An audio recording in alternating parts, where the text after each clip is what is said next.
जांभळाच्या video नंतर बऱ्याच जणांनी मला सजेस्ट केलं की जामून शॉर्ट्स बनव, जामून शॉर्ट्स बनव. सो मी त्याची रेसिपी पाहिली. काही नाही, जांभळाच्या सरबताची रेसिपी आहे आणि ती एकदम सोपी आहे. सो मी तुमच्यासोबत ती शेअर करते. त्यासाठी सगळ्यात आधी जांभळाच्या बिया काढून घ्यायच्या आहेत.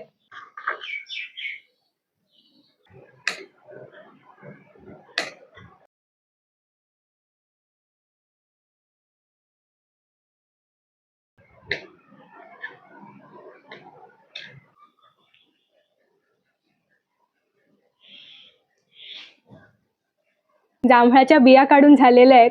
बिया काढणं थोडंसं हेक्टिक वाटतं, पण एकदा का आपल्याला ती कट करायची टेक्निक समजली की आपल्याला इझिली ते कट करता येतं.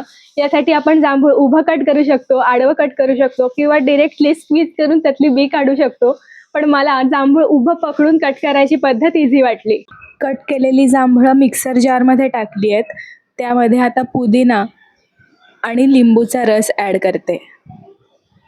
3 ते 4 चमचे साखर, थोडंसं मीठ आणि वरून आता बर्फ ॲड करते. काळी मिरी पूड आणि जिरा पूड टाकून घेते आणि आता मिक्सरला लावूयात.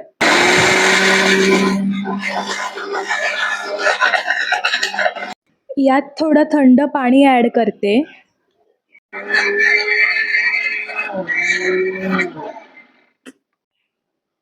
एकदम भारी रंग दिसतोय. सो आपल्या जांभळ्याचं सरबत आता ऑलमोस्ट रेडी आहे.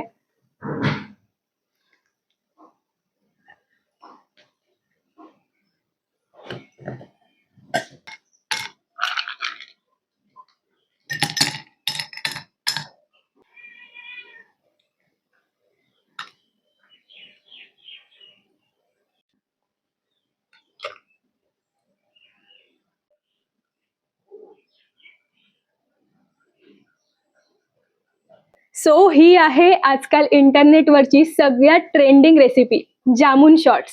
पण मी जामून सरबत केलंय, कारण शॉर्ट्स म्हटलं की ती एका घोटात प्यावी लागणार आणि आपण एवढी मेहनत करून ही रेसिपी बनवणार, ती एका घोटात प्यायची.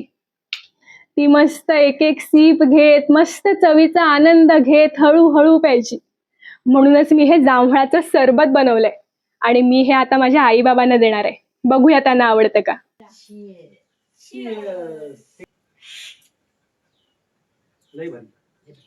बाबा लय भारी म्हणाले, पण आई म्हणाली मी यात साखर आणि पाणी एक्स्ट्रा टाकून याचं 10 ग्लास सरबत बनवलं असतं.